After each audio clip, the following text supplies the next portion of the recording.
Messiah ప్రియమైన దేవుని బిడ్డలారా, క్రీస్తు నామములో మీ అందరికీ సమాధానం కలుగునుగాక. ఆమేన్. ప్రతి దినము దేవుని వాగ్దానం అని ఆత్మీయ చక్కటి కార్యక్రమంలో మిమ్మల్ని ప్రేమపూర్వకంగా ఆహ్వానిస్తున్నాను. ప్రియమైన దేవుని బిడ్డలారా, ఎలా ఉన్నారు? బాగున్నారా? ఉదయాన్నే లేచారా?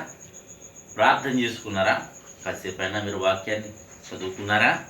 ఎందుకు ఈ మాటలు మరల మీకు తెలియజేస్తున్నానంటే, మరి దేవుని ప్రేమ, దేవుని ప్రేమ నన్ను బలవంతం చేస్తుంది కనుక మిమ్మల్ని మేలుకొల్పాలని, మిమ్మల్ని హెచ్చరించాలని, ప్రభువుకి దగ్గర చేయాలని పూనుకున్నాను కనుక, ప్రభువే పూనుకుని నన్ను ప్రేరేపించాడు కనుక ఈ విషయాలను మీరు గుర్తించుకోండి. దేవునికి దగ్గరగా జీవించడానికి ప్రయత్నించండి. ఎందుకంటే ఎందరికో లేని భాగ్యాన్ని ఈ దినం ప్రభు మనకి ఇచ్చాడు. ఈ దినాన్ని చూడగలుగుతున్నామంటే అది కేవలం నా యేసయ్య కృప అని నేను నమ్ముతున్నాను.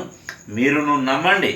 ఎందుకు ఈ మాటలు చెప్తున్నానంటే, ఆయన కృప లేకపోతే ఈ దినాన్ని నేను లేము అన్న సంగతిని ప్రతి ఒక్కరూ గ్రహించుకోవాలని మీకు తెలియచేస్తూ, ప్రతి దినము దేవుని వాగ్దానం అని ఆత్మీయ చక్కటి కార్యక్రమంలో వాగ్దానాన్ని చదువుతున్నాను.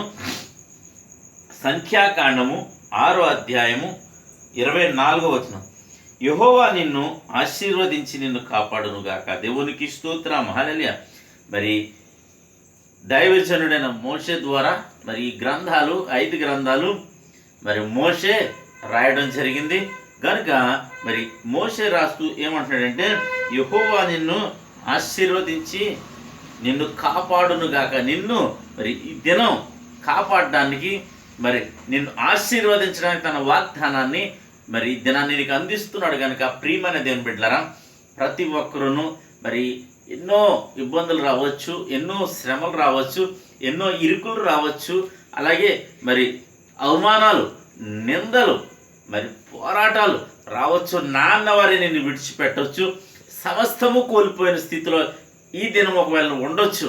నీ వ్యాపారంలో లాస్ చూడొచ్చు, వ్యవసాయాల్లో లాస్ చూడొచ్చు, అలాగే నువ్వు చేయు ప్రతి పనుల్లోనూ ఒకవేళ నీవు వెనకబాటులో ఉన్నావేమో, అన్ని కోల్పోయిన స్థితిలో ఉన్నాము, అందరినీ కోల్పోయిన స్థితిలో ఉన్నాము. దేవుడు నీకు ఏమిస్తున్నాడో తెలిసే దినం వాగ్దానం, ఆయన నిన్ను ఆశీర్వదిస్తాడట, నిన్ను కాపాడుతాడని వాగ్దానం చేస్తాడు కనుక, ప్రతి ఒక్కరును ఈ వాగ్దానం ప్రభు నాతో మాట్లాడాడని, నన్ను బలపరచాడని మీరు ఒకవేళ నమ్మండి, విశ్వసించండి, ప్రార్థించండి. ఈ వీడియో లైక్ చేయండి, షేర్ చేయండి, ఛానల్ సబ్స్క్రైబ్ చేసుకోండి. దేవుడు నిన్ను నీ కుటుంబాన్ని దీవించునుగాక. ఆమెను ప్రార్థన చేసుకుందాం. స్తోత్రము తండ్రి, ప్రతి దినము దేవుని వాగ్దానం అని ఆత్మీయ చక్కటి కార్యక్రమంలో ఇచ్చిన వాగ్దానం, నిన్ను ఆశీర్వదించి నిన్ను కాపాడుతానని వాగ్దానం చేస్తున్నాం. ఎంతమంది ప్రజలు నా తండ్రి ప్రార్థనలు ఎక్కువిస్తున్నారో వారందరి జీవితాల్లో నాయన ఈ వాగ్దానాన్ని నెరవేర్చమని ప్రార్థిస్తున్నాను. ఎందరికో ప్రభా నేను ఆశ్రయం లేదు, గృహాలు లేవు, వారి గృహాలు తెచ్చేయండి. ఎందరికో ప్రభా తినడానికి తిండి లేదు, వారికి ఆహారాన్ని అనుగ్రహించమని ప్రార్థిస్తున్నాను. ఎందరికో ప్రభా నెమ్మది లేదు కుటుంబంలో, వారందరికీ నెమ్మదిని దయచేయండి. ఎందరికో ప్రభా అనారోగ్యం, బలహీనతలు, నిందలు, అవమానాలు, పోరాటాలు, వారన్నిటిలో నుంచి యేసుక్రీస్తు నామములో వారికి విడుదల కలుగునుగా కానీ ప్రకటిస్తున్నాను తండ్రి సమయంలో. అలాగే ప్రభా ఎంతమంది ఏ సమస్యలతో ఉన్నారో నేను చిన్న బిడ్డలు మొదలుకొని యవనస్తుల వరకు స్కూల్స్కి వెళ్తుండగా, కాలేజెస్కి వెళ్తుండగా, ఎగ్జామ్స్ రాయబోచుండగా నా తండ్రి వారందరికీ నీ కృప కాపుదల ఉంచమని ప్రార్థిస్తున్నాను.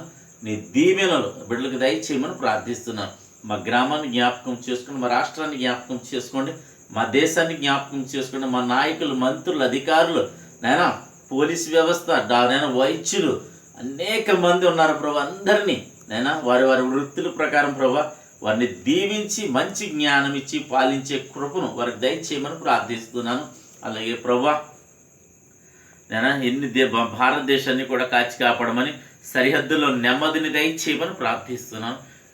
అలాగే ప్రభు ఎటువైపు ఎటువంటి ఆపద రాకుండా, అల్లర్లు జరగకుండా నీ కాపుదల ఉంచమని ప్రార్థిస్తున్నాను తండ్రి. ఈ దినం ఎంతమంది పెళ్లి రోజులు జరిపించుకున్నారో వారందరినీ దీవిస్తున్నాను. ఎంతమంది బర్త్డేలు జరిపించుకుంటారో వారందరినీ నేను దీవిస్తున్నాను, ఆశీర్వదిస్తున్నాను. ప్రభా సంవత్సరం అంతా దయకిరటం వారిపై ఉంచమని ప్రార్థిస్తూ, చెట్టునకు మంచున్నట్లు నీ బిడ్డల పక్షంగా ఉండమని నేను ప్రార్థిస్తున్నాను తండ్రి. నీకు వందనాలు. ఇది నుండి బిడ్డలు చేయు ప్రయాణాల్లో ప్రయత్నాల్లో రాకపోకలు సమస్తములు మీరే తోడండి, మహిమ పొందమని దీవించమని యేసు నాపేట అడుగుచున్నాను పరమ తండ్రి, ఆమేన్. నేను నమ్ముతున్నాను ప్రియమైన దేవుని బిడ్డలారా, ప్రభు ఈ దినం మీతో మాట్లాడి మిమ్మల్ని బలపరిచారని నమ్ముతున్నాను. మరి ఈ వీడియోలు ప్రతి దినము మీరు చూడండి, ప్రార్థనలో ఏకీభవించండి. తద్వారా నీకు నీ కుటుంబానికి క్షేమము అని తెలియచేస్తూ, నీకు కలిగిన సమస్తానికి దీవెన అని తెలియచేస్తూ దేవుడి మాటలు దీవించునుగాక. ఆమేన్.